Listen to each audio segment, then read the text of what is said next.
moments of insight where truth dared to roam. Gary Franchi stood tall in the light. He found home with a lantern held high in the dark of deceit. Founded a Lone Lantern Society, won't accept defeat. Raise your voice, light up the skies with the next news network where the real truth lies. From the reality report to the fight to be free, Gary's the voice in the fight for liberty.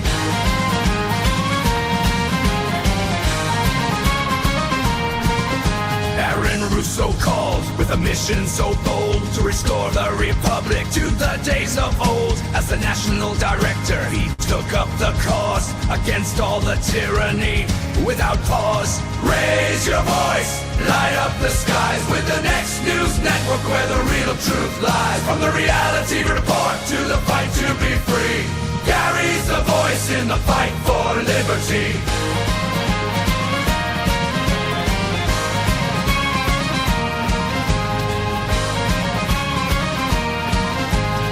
Marched on the Fed, his voice loud and clear.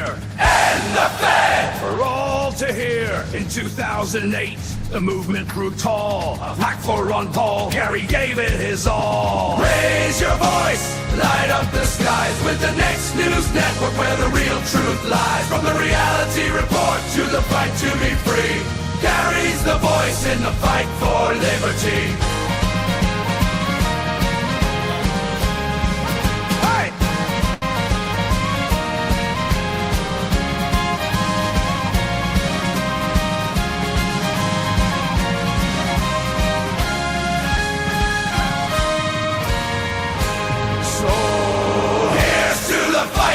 The lantern of light, Gary Franchi, forever in the fight. With news that's real in a world so surreal, he stands for freedom with undying zeal.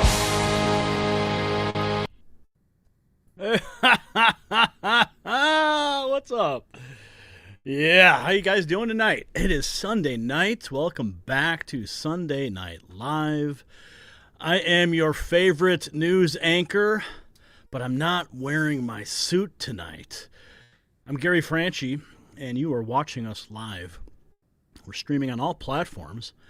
And again, this is a little bit of a new thing we're doing, just to have some casual interaction with you guys tonight. And we have the live chats open. Where's the other live chat? Let's see. Brian, could you send me the YouTube link, please, so I can see everybody and welcome all of our friends and followers who've been watching us for years and years and years. I want to make some acknowledgments tonight, too. And what is this? Studio, YouTube. Okay, that's... No. Send me the actual link. This is just too small. Well, maybe I can read it. Hang on. Okay, we got pizza. ALS Jackson in the house. Eugene is in the house. Doris is in the house. And Mike is here. Preston's in the house. And Dave and Jeremy is here, wielding his wrench of power. We've got, let's see, Mike. We've already said hello to Mike and Doris. And Preston was a real targeted individual. And Mohawks in the house. Jeremy Olson is here as well. Sarah, Mike says, wake up. Yeah. Well, you know what? It's been a long weekend. Have you guys been following any of my tweets or posts, I guess, as they call them, on Twitter? We've had some wild radio shows that I've been on this weekend. Let's see, we've got Sarah and, let's see, Jerry, Rebecca, German, Denise, Jenny, Lori, Ricky, Bonnie, Patricia, Pro Mom, Sherapy. Sherap. Welcome, first timer. Welcome to the show. Sherapy, that's funny. Posts are not coming through for me, says Jeremy. I don't know. It is our Twitter feed. Let's see if we can pull that up real quick, and we can. I'll show you what I'm talking about exactly. Going to the profile of the Next News Network, and we'll scroll it down a little bit. Okay, this is our pinned tweet. Let's see if I gotta resize this a little bit so it fits better. Okay, yeah, there we go. If you haven't watched this Senate hearing, you need to watch the Senate hearing. Powerful stuff revealed in that. I want to say what's up to our Rumble chat. Pup is in the house as well. And let's see here. We've got... I wish I could... You know what? You sent me a pop-up chat. I can pull up both pop-up chats on this little laptop. So last time we did the show, we didn't have this laptop, so it was harder for me to read your reactions and such. So let me just get that before. So we're just getting everything started here, folks, so just bear with me. Okay, pop that out, move this tab to here, minimize this, shrink and resize that. Don't forget, you are a standard moderator for this channel. What? But it's me. It's me. What are you talking about? Okay, whatever that means. Maybe I'm logged in as Gary Franchi here. Okay, so we've got that. Okay, thank you for the information. Okay, so here is... Okay, coffee refilled. Cut InfoWars off. ALS is asking. 100... Yeah, that's true. Yeah. I saw the message that he is going to be forced to liquidate, and that is absolutely devastating to consider that would actually happen. I want to mention that we will have a live guest joining us later in the program, and it's really not a program. We don't really have anything scripted. We have nothing ready to go. But you are not going to know who our special guest is unless you get onto the Rumble link. And I know Brian will post the Rumble link here. Let's just make sure we've got our guest note. I told him, and he's in Colorado currently. I gave him the link to join. I told him we'll do this. We'll get him on here about 30 minutes. That was about 15 minutes ago. Okay, slap that like button. Oh no. Okay, yeah, so basically this whole live show is to interact with you guys and go through some of our Twitter feed, our X feed. As I mentioned last week, I really am enjoying the new Twitter under Elon Musk. It feels so refreshing and free. You can talk and post and really not feel like you're going to get slapped down like other social networks that we're all aware of, right? Certain things you can and cannot say. The forbidden topics. So let's see. We have Vilda is here in the house. Stop the pink highway. It's okay at the start, but distracting when it's time to listen. Oh, you don't like that background. I see. Okay, I get it. All right. Well, we threw this whole thing together just last minute, so that's what we got for going. That's what we got now. Maybe we could figure something out that'll be less distracting. That was one of my concerns too. That you constantly see this road behind me, and it looks like I'm flying through it all day. So it is what it is for now. Okay, so back to the Twitter feed. You got it up? Okay, good. Yeah, let's see. So this is the whistleblower testimony at the Texas Senate. You need to watch that. Let's see where. Hello. Okay, let's see if we can scroll through this. There we go. Hey, that's me.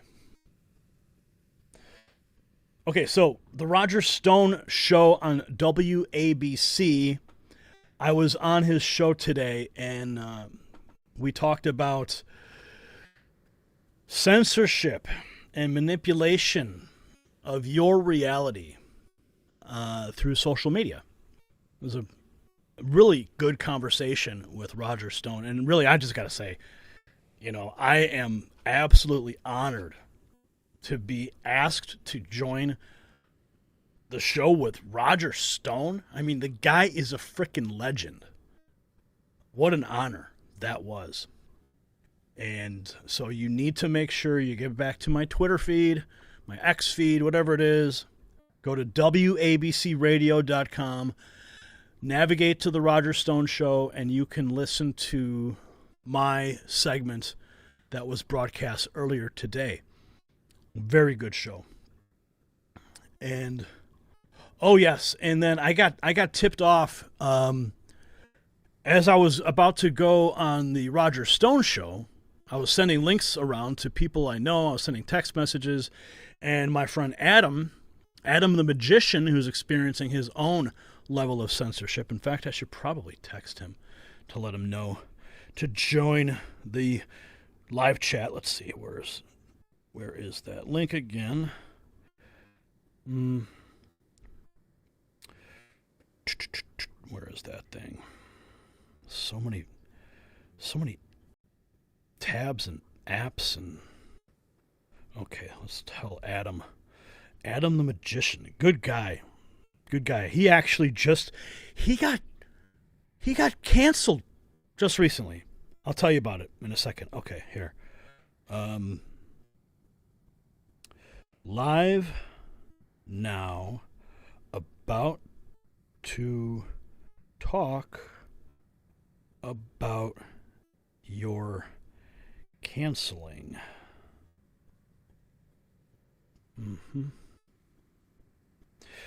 Okay. Where are we? Okay, so I'm about to go live with Roger. I'm sending the links around, and he's like, "Hey, you need to get over here. You need to check out this link. You were just mentioned on this show." And I click it, and it's the SGT report, another excellent YouTuber, and now on this was actually on BitChute, but he's had his own troubles with censorship and getting canceled and that kind of thing. He's just one of the many victims in the censorship clampdown of free speech in America. Now, we've got, so you need to listen to that too. Zach Voorhees was on that show and breaking down a lot of things that took place in the Texas State Senate. And I got to tell you, friends, what is about to happen in Texas is going to be a watershed moment for free speech in this country, because they have just been granted subpoena power, and they are going to be subpoenaing YouTube. And as I said on the Roger Stone Show, I didn't ask Zach to bring up my channel. I didn't ask him at all. He said, "I'm going to bring up your channel at the Texas Senate hearing." I said, "Holy cow, what are you going to say?" And he's like, "Well, I'm going to bring up the document that shows that they have how YouTube has decided to downrank your content and uprank what they call authoritative news." I said, "Holy cow, dude." Gary has a buzz. That's too funny. Wow. So what he brought up in that show is important, and what's going to happen in Texas is really important. So I want to make sure you guys are all fully aware, because we did one special report on the YouTube channel for this, and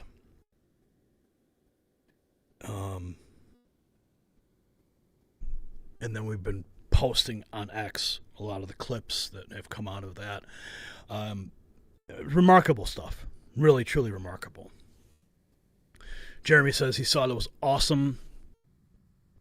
Okay, so back to my friend who sent me this link to this show, Adam. Like I said, he's experiencing his own level of canceling too. And the guy's a freaking magician. Okay? I've been to his show at a local theater in town. It was hilarious. He actually called me up on stage, and he called my wife up on stage. It was a great show. And if you look him up, Adam Butelli, the great Butelli. So during that show, the show that I was at, Adam created this little skit. And the skit revolved around, basically, like, he has like a phone call. A phone call, Donald Trump calls him up, and he does this whole remarkable trick of Donald Trump and him interacting through a phone call, and basically walks him through a magic act. Well, apparently there were some people in the audience that night who were absolutely triggered. They were triggered just because Adam decided to have basically a Trump impersonator, more or less, in an act. And I don't know. I think it was these people get so easily triggered, and it's ridiculous. And apparently he's not been able to get more acts, more gigs at that event, at that location. So if Adam jumps in here into the chat, maybe he'll be able to provide some more information. Gina says, this is kind of cool. Thank you. What's up, Rhonda? Help me, Rhonda. Looney Rooney in the house. Grow Greenland is here. What's up, our Boyd? Our Boyd, hey, our boy's in the house. You were asking about, Gary, are you ever going to just really, really, really go live? Well, guess what? Here we are. Yes, we are. Okay. Patty Whack is in the house over on the Rumble side. What's up? Now, remember, we're going to be taking your Rumble rants. If you have questions or you have a comment that you want me to address, drop your Rumble rant and we will talk about it. Especially, thank you, Grow. Looking good, Gary. Jody Smith, do you think since TJ Maxx has started to use body cameras, there will be a rise in privacy lawsuits? Oh, great question. No, I don't think so. What's up, Ron? What's up, Captain Spaulding? Captain Spaulding. Okay, so here's my take on the TJ Maxx bit. My wife actually texted me that story the other day, and I thought that was interesting. Now, a lot of you don't know this, but in a past life, I was actually a loss prevention officer for a major retail clothing store for several years, and I would go and I would follow shoplifters around the store. We'd track them on camera. We would watch them do all kinds of things, stealing socks. I'll never forget this one lady. We were tracking her. Man, this woman had credit card fraud all day long. We had a rap sheet on her because she was using her store credit card. And we could track the customers' store credit purchases. Anything on the store credit card we could track. So I saw this anomaly with this woman, and she was going from location to location, and she was making these like huge returns. Like, this woman had so much credit on her account, it was all returns. Massive. Probably tens of thousands of dollars of returns. And what ended up happening was we found her in the store. I don't even know how we tracked her inside the store. Maybe it's because we got a notice that she was there. She swiped her card. I forget how we figured it out that she was in the store. But we were tracking her on the cameras, and this woman was slick. She knew all the tricks. Okay, now one of the things these shoplifters would do, and this is, I'm totally going on a tangent here, but I'll get to the TJ Maxx thing in a second. what these shoplifters would do is they would go to, like, like where you see there's a table, and that table has, stacks of polo shirts, stacks of pants, stacks of t-shirts, whatever. Well, what they would do is they would just kind of pick up like a stack of them, of all of the same. Or they would take one and they would take like a stack. They were so slick. You had to watch it back in slow motion and everything. But they would drape them over their arm to make it look like they only had one. So they have like one pair of khaki pants over their arm, but underneath it they would have like 4 or 5. And then they would walk into the dressing room. Okay? They'd walk into the dressing room, and there weren't cameras in the dressing room, so you had to just like kind of position the camera outside and wait for these shoplifters to go in and then to go out. And then one of the loss prevention officers on our team because there were 2 cameras, so we would have one person tracking the individual, and the other person would be going back and reviewing the tape that they just had. Okay, pause it. Okay, how many pieces did she have here? How many pieces did she have when she walked in? And how many pieces did she have when she walked out? And then call the associate at the register that was right there and have them check the dressing room to see how many pieces are left inside. And the person would eventually the shoplifter would eventually, this woman, her name was Audrey. I'll never forget it. Audrey goes to the cash register and she returns several items. Oh, just put it back on my JCPenney card. There you go. I said it. Now you know. But she said, "Go, just put it back on my card," and then the credit would go back onto the card, and that's what she would do. And it would happen. Man, it happened so many times. It got to the point where we knew when she would go to like another store and started using that card again. So then we would call the loss prevention team at that store and say, she's in your store right now. This is what she looks like. This is what she's probably doing. I mean, we were tracking her from like store to store to store to store. But we could never get her.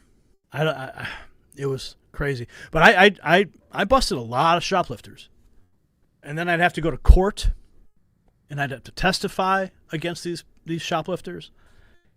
And I remember one moment, because I had to go to court several times.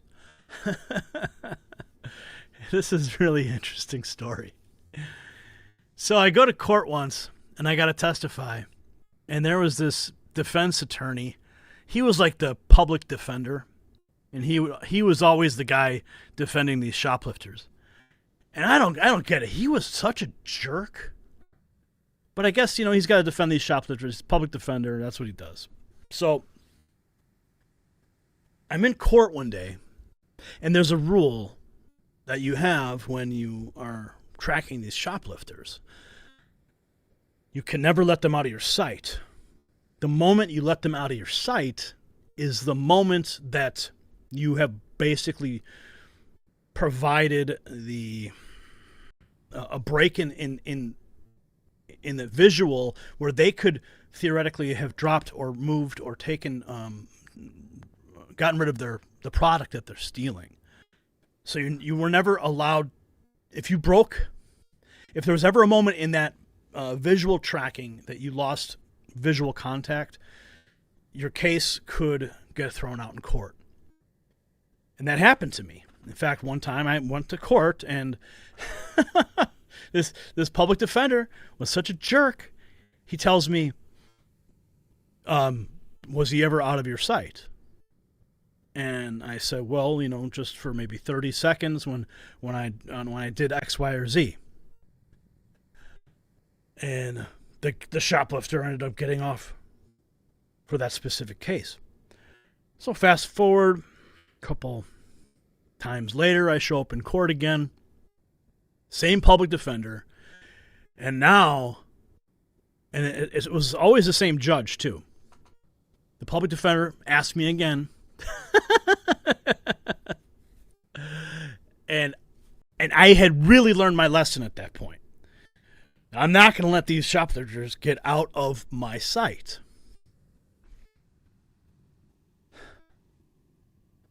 So the way the office was positioned in that store, and in this particular case, you could have your cameras pointing at the door, the exit door of the store, and you would have to exit the way you would, like if you exited the door of the loss prevention office, the way it was structured is you could literally like break the threshold of the door and still maintain eye contact with the exit where the shoplifter may or may not have left. So we're tracking this one guy, and that's exactly what happened.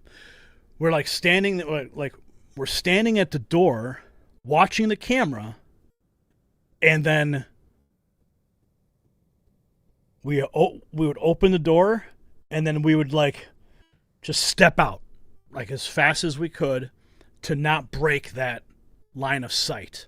So you go from a video line of sight to actual physical line of sight. Now I'm in the courtroom, and this damn public defender is asking me that. He brings the question up again because he knows that's what got me the last time.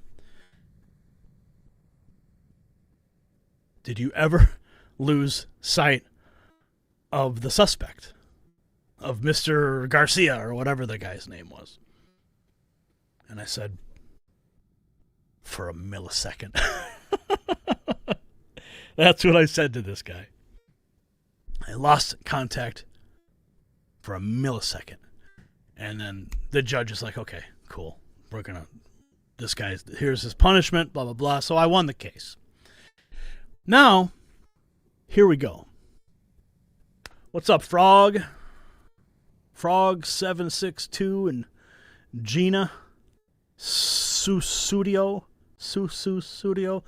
And okay, so now, fast forward. If you know me, you know that I can be a bit of an aggressive driver. I like fast cars. I like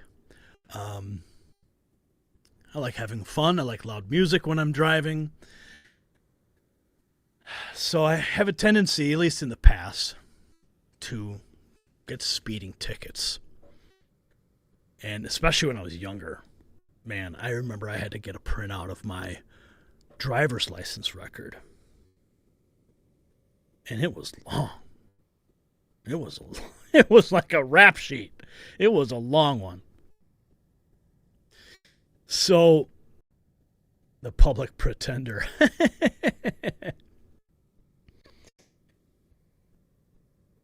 So I go to court for a ticket. How do I turn off this stupid thing? It keeps wanting to go to sleep. Settings.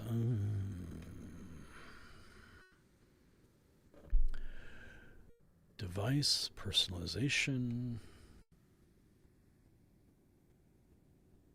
Sleep. Where was I?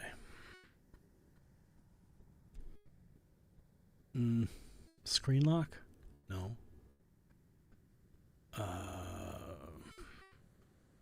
Parental controls. Power. This is a Chromebook, Brian. So it's got power. There it is. Okay, yes. Okay, 3 results. When idle, power, sleep, while on battery, while charging. No, sleep. No, keep display on. Thank you very much. Okay, where was I? Okay, so I'm going to court, and it's the same. It's that judge. It's the same judge that I had just testified in front of for a shoplifting case.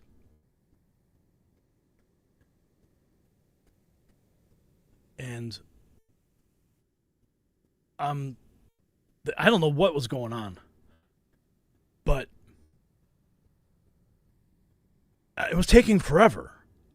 There was, I don't know, 30, must have been 30 people at that specific traffic court situation. Everyone's going up and everyone's, getting this and that and supervision and speeding tickets or whatever, whatever's going on. And it comes time, I was the last person. And I go and I stand in front of the judge, and there's nobody in the courtroom except for public defender, the police officers, the judge, the clerk, and me. There might have been like one person, like just kind of straggling in the bleachers, if you will, the pews. And he says to me, how do you plead? And I said, I don't remember, plead guilty or something, whatever it was. And he's like, okay, you're going to get $250 fine, supervision, blah, blah, blah. I say, thank you, Your Honor. And I walked into the next room. That's where you pay the fine and they finalize your whatever. And I'm sitting there waiting for the clerks on the other side of the courtroom to do their thing. And then suddenly the clerk comes walking in and says, excuse me, Mr. Franchi, the judge would like to see you. I'm like, uh-oh, what's this about? And he looked at me, and he was standing there. He smiled, and he ripped up the ticket and thanked me for my service in, trying to catch these shoplifters. And he ripped up the ticket, handed me my driver's license back, and said, have a nice day. That was one of the coolest moments I think I'd ever had. Because the judge recognized me from countless times being in there and testifying against these shoplifters. So it was pretty cool. Pretty cool moment. There was another great court story I was going to tell you. But so this is like a really long answer about TJ Maxx. This is the tangent we've gone on here. The TJ Maxx situation. Is there a privacy issue with TJ Maxx and the employees wearing body cameras? And the short answer is no. Because all that TJ Maxx has to do is say this specific facility is under camera surveillance and you might be on camera. And in fact, if you walk into any retail establishment, there's likely a sign like that posted somewhere near the entrance. Because the moment you step foot in that store, there's cameras all over these places. So you're going to be on camera. The only difference is instead of those cameras being on the ceiling, those cameras are going to be worn on the employee's lapel. Now, I don't know how it's going to deter shoplifting. I guess, having a constant stream of video of shoplifters or people attempting to shoplift is going to give more evidence if the police decide they're going to prosecute. Because, that's the bigger problem. The reason that these thieves are getting so emboldened is because of the defund the police movement and this, civil, social justice movement, criminal justice movement. So they're not prosecuting people. The cops aren't prosecuting. The states or attorneys are not prosecuting. So that's the problem. So you can put all the cameras you want. Because so here's another perfect example. This is the story I was going to tell you.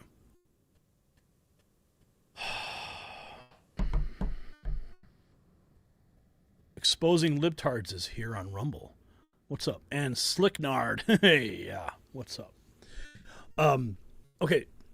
Another thing that was really a big wake-up call for me when I was working in loss prevention. Let me see where our buddy is, if he's still around yet. Let me ask him. We're going to be going with our special guest on the other side when we go to Rumble officially. We're going to shut off the YouTube stream. So you want to make sure you get to the Rumble stream. It's linked at the top of the chat. You do not want to miss this. Hopefully he's going to get this. What's this? Okay. Sorry, my wife's texting me too. What's up, Adam? He's listening and he's watching. Adam had his car broke down today. Adam the magician. And that guy just can't get a shake, man. Fair shake. His car's breaking down, getting canceled because he's talking about having a freaking Trump impersonator in the middle of an act. Anyway, God bless you, Adam. Adam the magician. Check him out. Okay, so where were we? Okay, yes. Now, it was another moment, and we had captured all of there must have been like two guys, Hispanic guys, and they were shoplifting. We had them in the back office, and one of the things that we had to do anytime we had a shoplifter, it would be the loss prevention officer and the loss prevention manager. You always had to have at least two people when you have a shoplifter. And if you had a female shoplifter, you had to have a female present as well. Pretty standard operating procedure. So I got these two Hispanics, and one of the things we always had to do is you got to go through all their stuff. You've got them in handcuffs. You got them in handcuffs and they're sitting on a bench inside the loss prevention office. It looks like a freaking interrogation room. Okay, with double-sided, single-sided glass, whatever, mirror. And it's an intimidating place to be in. So there's the table. For the ladies, you always had to empty out everything from their purse because you're looking for merchandise. Things that people are hiding. You have to empty their pockets. I don't think there was ever a time when someone had to take a shirt off or anything. I don't remember anything like that. But you always had to make sure that they emptied everything out, including the wallet. So when the wallet of this man was put on the table, we go through the wallet looking for more contraband. You had little tiny things in the store that people could be slipping in their wallet very, very easily. And I remember going through that guy's wallet, and what did I find? I found pictures. I found pictures, perfectly cut out pictures, profile, like 3/4 profile pictures of individuals. Then I found blank green cards. These were federal green card. I mean, these were like, this guy had all the pieces of the puzzle to create a fake green card for somebody. And he was like, just probably the next step was just taking the picture and putting it inside of the sleeve of that card, ironing it flat and putting the text to wherever it was supposed to go. And I said, holy shit, I've got this guy making fake freaking green cards right in front of me. I got all the material right here. So when we had, anytime that there was a shoplifter would come into the store, or we would catch them, we had to hold them in this room. And then we'd call the police. The police we had a special, there was another room, a special room where these more or less interrogations would take place, where you would ask them all the questions, documenting everything, name, address, phone number, all that stuff. Because we had the main office where we would track with the camera systems, and then we had the office where you would do the interrogations, and that was more or less the loss prevention officer, the loss prevention manager's office, and it had an exterior door that you could then take the shoplifter out right to the exterior of the building, and that's where the police would park, and then they would come in and take them. So the police, they come in, they knock on the door, we let them in, they ask us the situation, what happened, all the standard questions. And I showed this officer, I said, look at what I got here. This is huge. And he didn't do anything. Wrote the guy a parking ticket. And a lot of times that's what would happen. It was only when they got the bigger ticket items, that it would elevate to a court case. And it did happen occasionally.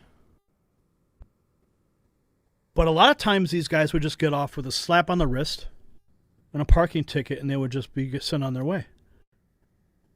And that's exactly what happened in this case. Now, I don't remember what the guy stole. But basically, the cop gave him a parking ticket and told him to go. And I could not believe what I had just witnessed. As here you have a guy in the middle of a federal crime, and he's not going to take the next step to make that next phone call to the federal authorities? I thought, my God, I'm a hero. I got it. We caught him. He's right here. The guys that are making fake green cards for the illegals. And let him go. Couldn't believe it. Could not believe it. Wow. When did the expanded IDs go into effect? Patty's asking in Rumble. Is it in 2025? Does it affect our driver's license also? Are you talking about the real ID? Because they've been kicking that can down the road for a long time because there was so much pushback. And I'm proud to say that in those early, oh God, when did that real ID? That must have been like 2005. I think when it first came out. I remember because I was just getting oh wait, that's Adam. Going out for dinner. I see. Oh, that's too bad. Okay, well, I guess our guest is not showing up tonight. That's too sad. Okay, God, what was I saying? Real ID, 2005. I'm proud to say that we were part of the big pushback on that. Huge pushback. Because we were like, don't take the real ID. Don't accept it. It's federalized state IDs, basically. And because there was so much pushback for federalizing these IDs with machine-readable technology, is what it was. Aaron Russo was a big part of that, too. When Aaron Russo made his movie, Freedom to Fascism, the Real ID was included in that movie. And I mean, if you haven't seen that movie, you definitely need to see that movie.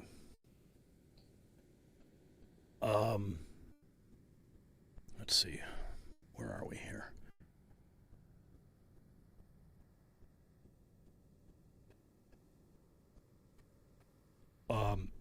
And because there was so much pushback, they kept moving the deadline date further and further back.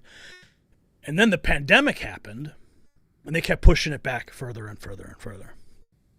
So different states are adapting to that differently. I know that in Illinois, I believe it is November of this year, they're finally going to force you to change your ID. Now, if you recall, so the Real ID, what happens is your state ID becomes federally standardized. And the way you can tell a real ID versus a non-real ID is just the term of the law. It doesn't mean it's real or it's fake. It's just, this is the real ID. This is official. The ones in Illinois are going to have a little star in the corner. And that's what we're going to have in Alabama. They're going to have a star in the corner, and it's going to tell you that your ID is up to federal standards. Now, why you would need to have that in Illinois? See, all this, I think this was eventually as a result of, I think this was because of 9/11, if I recall. It was a reaction, one of the laws in reaction to 9/11, among many. So, having the federally standardized ID, I believe it's going to come down in November in Illinois. So, like, for example, if you decide you want to travel, you want to fly, you want to go to the airport, you will not be able to present your standard Illinois driver's license at O'Hare Airport if it doesn't meet that federal standard. So that's an instance where you would have to have the federally approved identification card.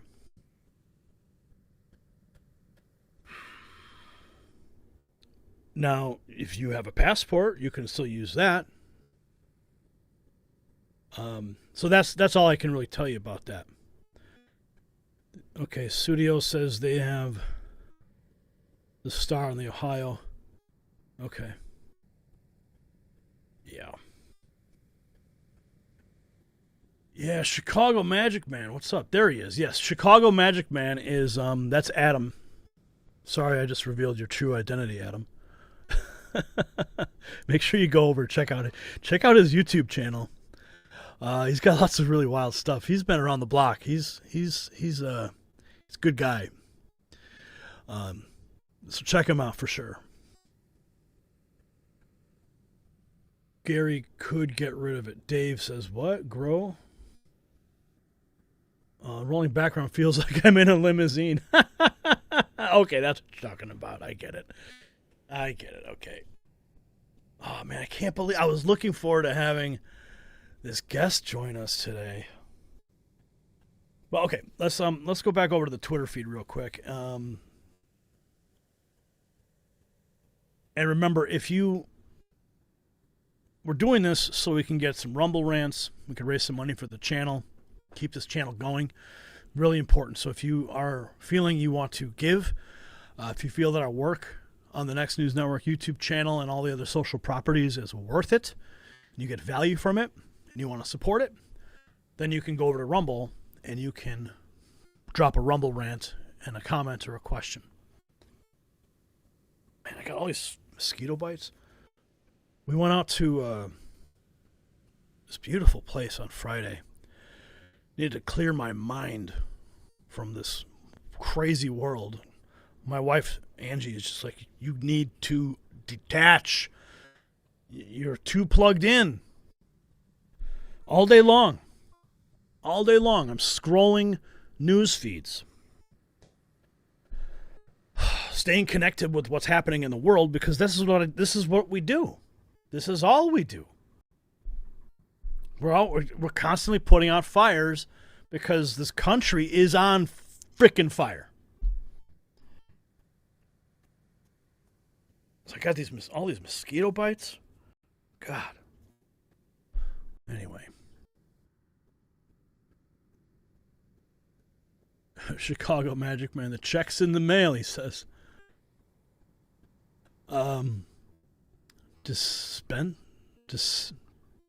Dispensary? No, what? No. I don't.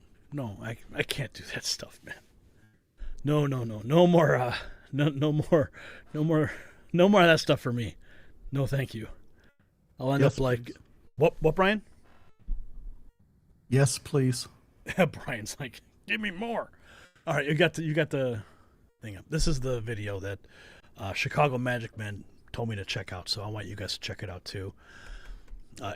SGT Report with Zach Voorhees. And if you're just joining, this is just a casual stream of the Next News Network. And yours truly, Gary Franchi, hanging out on a Sunday night. We were talking about the Roger Stone appearance earlier today. Make sure you go to wabcradio.com and listen to that. And then also on Saturday, I was on the Michael Alfaro show. And again, just go to my X feed and you can find all the links to these things. You can click into them. 560theanswer.com, and you can listen to the rebroadcast of that. And what's really, there's a lot of really wild things that are happening right now. A lot of interesting things. But it's medicine, he says. Really? No, just give me some bourbon.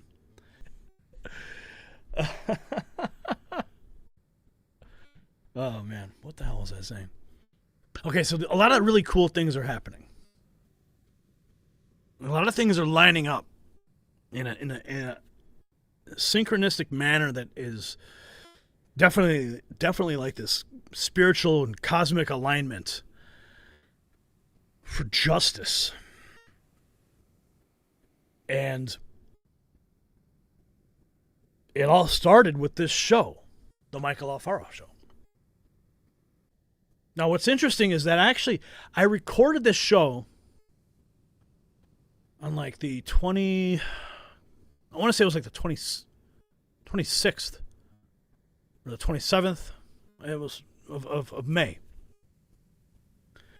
I go on the show and I'm talking about, because he wants to ask me like what's going on with your channel, what's going on with the monetization,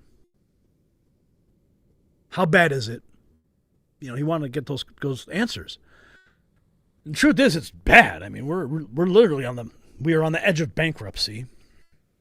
Seems like there's a lot of that going around right now for people who tell the truth. Believe me, I believe that's all strategically planned, too. You got an election taking place. They're trying to destroy Donald Trump in every single way they can.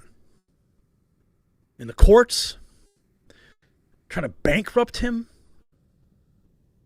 humiliate him. I honestly don't know how that guy can, I don't know how he can still be standing.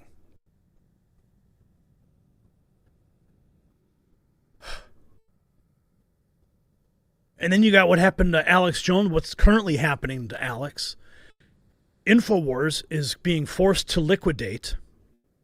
I think they don't have much time left. I don't know what's going to happen with Alex, to be honest with you. I don't know. I should probably give him a call and find out. He'll keep pushing. I mean, Brian says he'll keep pushing. I think he will. They can hear me.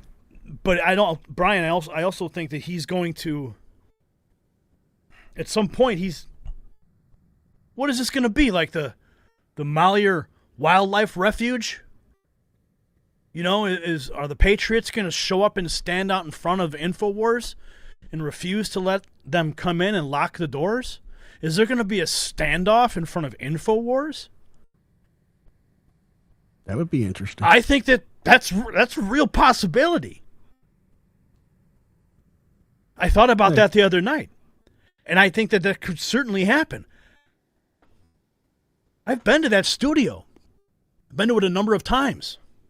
And it's a really cool place. Oh my God, it's the coolest place. And I remember when they were building it. Now, if we go back in time, man, 15 years ago or more, and I had my other studio, which was in Northbrook, Illinois. And we use something called a TriCaster Studio with green screen and all this stuff. We had a really cool setup. And I would call into the Alex Jones show. I'll never forget this. And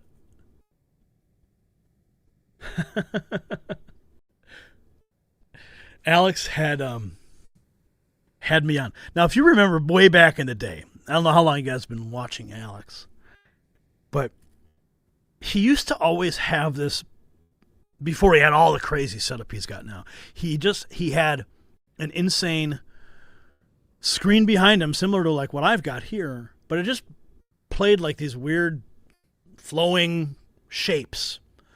There was nothing really to it. Almost looked like a screensaver, if you will. And at the time, I was just starting to get my whole video production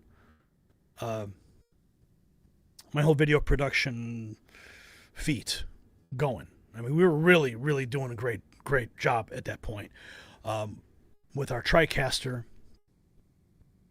You know, perfecting the visuals and matching the visual cues that you would see on a major news channel. Now, I didn't go to school for any of this stuff. I got kicked out of my television class for smoking on a field trip and then lying to the teacher after I got caught. That was the extent of my television experience. And then, of course, well, my more or less broadcast experience happened when I was broadcasting for WHDT out of Florida, South Florida. That's a whole other story. But I remember when I went on Alex's show once, and behind me, we had a scrolling brand. It said Gary Franchi's reality report. It was scrolling on an angle behind me. And I remember his producer talking in my ears, "Oh, Gary, that's really cool. That's really neat." I think his name was Wes. Wes was one of the producers over there back then. He was always a good guy. And then the next time I watched Alex's show, they had InfoWars behind him, and they changed it. It went from this bizarre screensaver thing to InfoWars. So back then, Alex wasn't focusing on the video side of things at all. And when we went full bore into video, I remember one of Alex's producer called me up. It wasn't Wes, it was another guy. I remember his office was in the back by the break room. And he called me up and he's like, "So, Gary, tell me how you're doing this. Alex wants to know, you know, how are you getting all these cool visuals and transitions and graphics?" And I just said, "This is what we're doing. We use After Effects projects. We've got a TriCaster studio. We've got this kind of camera. We've got all these different things, blah, blah, blah." So I was one of the main influencers to help inspire Alex to go into the video realm that you know and see him now. I remember going and seeing the first InfoWars video studio that he had with the two big screens, the big light-up desk. I remember going in there after they had set it all up, and I was like, "Man, this guy's got it down." And then some years later, I go back, and now I see this major studio. Like when I was back there in a couple of years, must have been 2022. I think it was like end of November of 2022 was when I was on this show in studio. Man, the changes of that place had undergone since I was there. Freaking enormous changes. Studio 1, Studio 2, Studio 3. All these beautiful different areas to record and present. Oh, it was the coolest thing. A green room where the feed from his live show is being pumped into the room.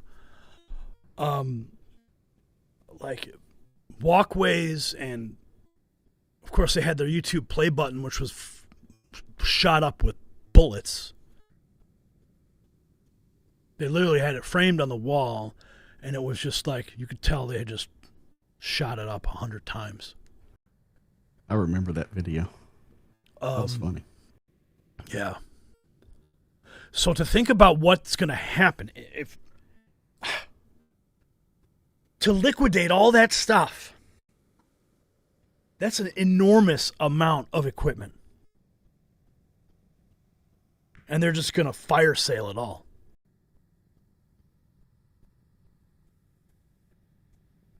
You know what someone needs to do? Some rich guy's got to go in there and buy it all. Just buy it. Buy it and give it back to Alex. And do a big fuck you to the people trying to take it down. Would that not violate bankruptcy? What, Brian? Would that not violate the bankruptcy, though?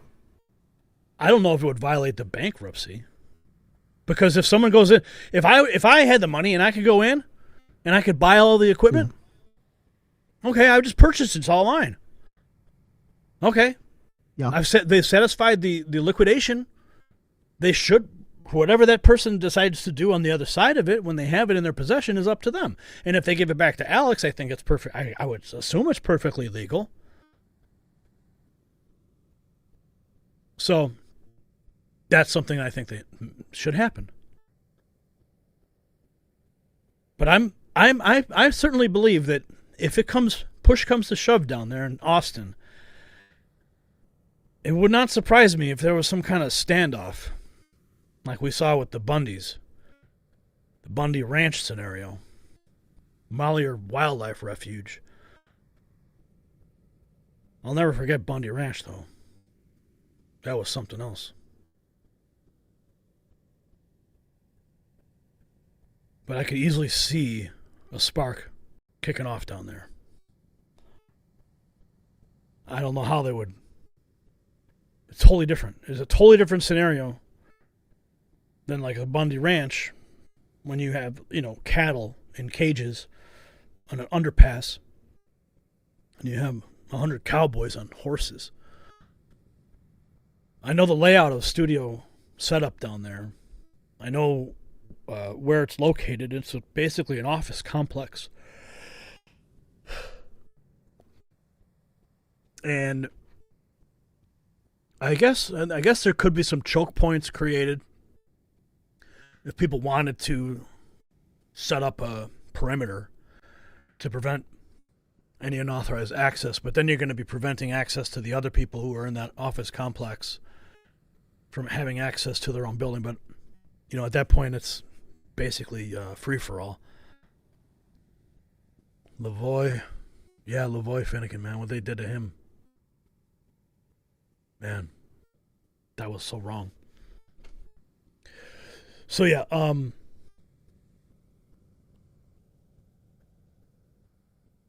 but back to the Alex, with the Alex bankruptcy going on.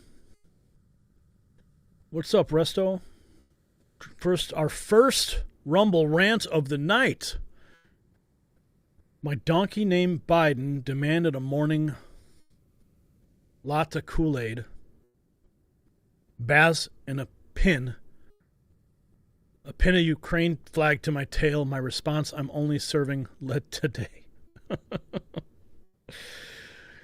Oh, man. Where was I? Yeah, so back to this whole coordinated thing. There's a coordinated effort to take down Trump. It's a coordinated effort to take down Alex. And at the same time, we're experiencing on the edge of being pushed to the edge of bankruptcy as well. The only thing that's keeping us going is your donations. And that was one of the things I wanted to thank some people tonight. People who are giving. I could not believe we got a $250 donation yesterday. Let me see if I can find PayPal.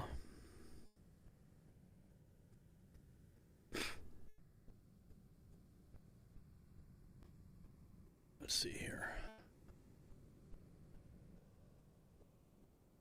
Harry just set up a monthly payment of $10, $10.80 a month. So a big thank you to Harry. Let's see. I don't know, this stupid mail, how they have this thing set up now, it's just ridiculous. You can't even figure out how to Stop. Here's another one, okay? Gwen, $21 a month.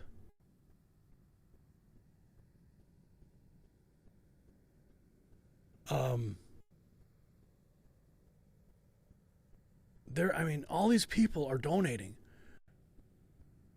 Michelle, her payment has failed twice, unfortunately. It's amazing the amount of support that you guys are giving us to continue producing content. We've had some hot videos lately. 300, 400,000 views.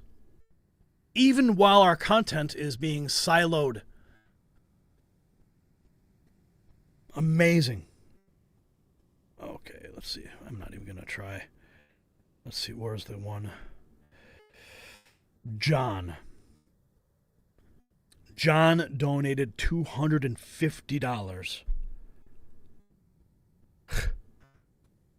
Sometimes I can't even fathom.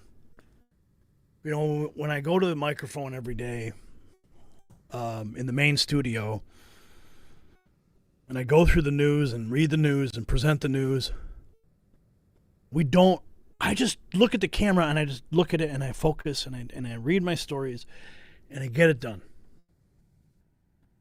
And you never know where that video is going to go. You don't know who's going to see that report. You don't know the impact it's going to have.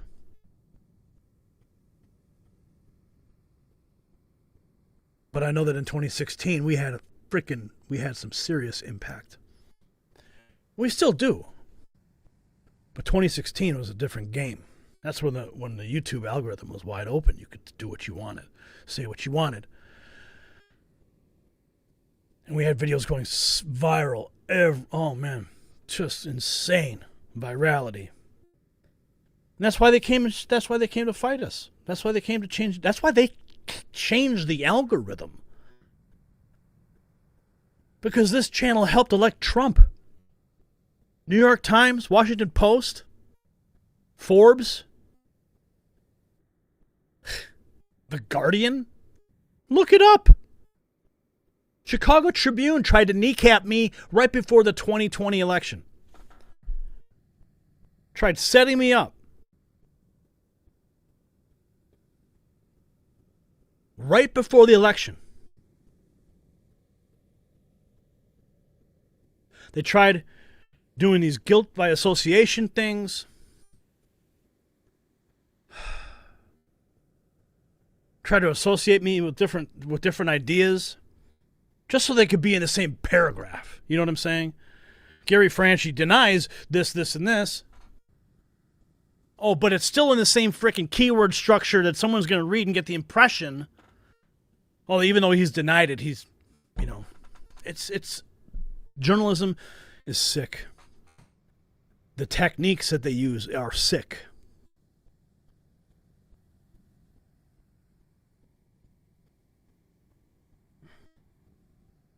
I thought for sure, as soon as that Tribune article hit, I was going to get terminated. I thought that was the plan. Now, the article wasn't as bad as I thought it was going to be, but it still attempted to play a guilt by association game. You can go and read it. The Chicago Tribune, it was a freaking full page. It was like a page 9 spread in the Sunday Chicago Tribune. If you've ever seen a Chicago Sunday Tribune, they're big, they're fat papers. They used to be bigger. But print is dying. Resto Guy's a monthly supporter. What's up on Rumble? Thank you.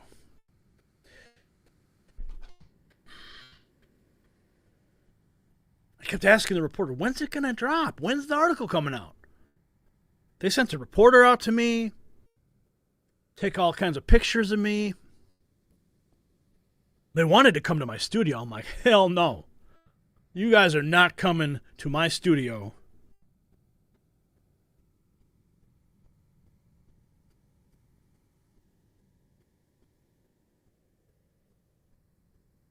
So, They took me downtown in my town here, and my wife, she's a genius. I'll tell you this right now. My wife's a genius. She comes up with these ideas, and I come up with ways to execute them. We were just talking about some of these things tonight. Like getting the testimony of Zach Voorhees in front of very high-profile people in Congress and the Senate. So we just reached into and figured out a way. Because we just know this guy knows this guy knows this guy. You send a message through this person, that person. You can get these things in front of people. So my wife says, smile in every picture. Make sure you smile in every picture. Because the one picture you're not smiling, the one picture that makes you look like a shady, angry, extremist, that's the one they're going to use. So make sure you smile in every single picture. And I'll tell you, it's not like it's hard to smile, but it was kind of awkward having to smile in every picture. But at the end of the day, the picture they used was this picture here. Believe it or not, this is the picture of me that Michael used to promote his show. That's the picture.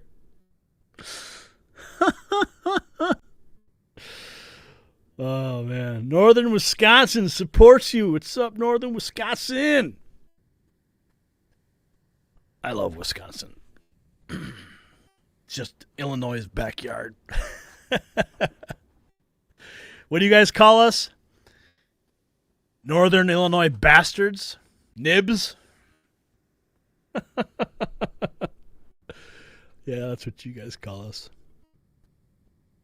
I remember we went up to, we saw Trump up in Milwaukee. It was one of the suburbs of Milwaukee. Freaking gorgeous mansion. We took a limousine up there. Took the whole family up to see Trump. I can only imagine what Trump was like, looking at the guest list, and he's like, look at all these Franchies. My brothers, minus let's just say that not all my brothers are Trumpers. I have 4 brothers. My dad, my uncle, some cousins. All these big Italians all crammed into this limousine driving up to Milwaukee. And I remember we stopped at the Brat Stop and we're all suited up, and Brat Stop's a great place. But that was really awesome. That was an awesome moment seeing Trump give a speech in that tent, and then having my picture taken with him. And when he told the Secret Service, because long story is, Secret Service was not going to let my wife be in the photograph. Now, if you haven't heard this story, it's a really interesting one. Chicago Magic Man. What, Brian? What? Oh, we have, huh?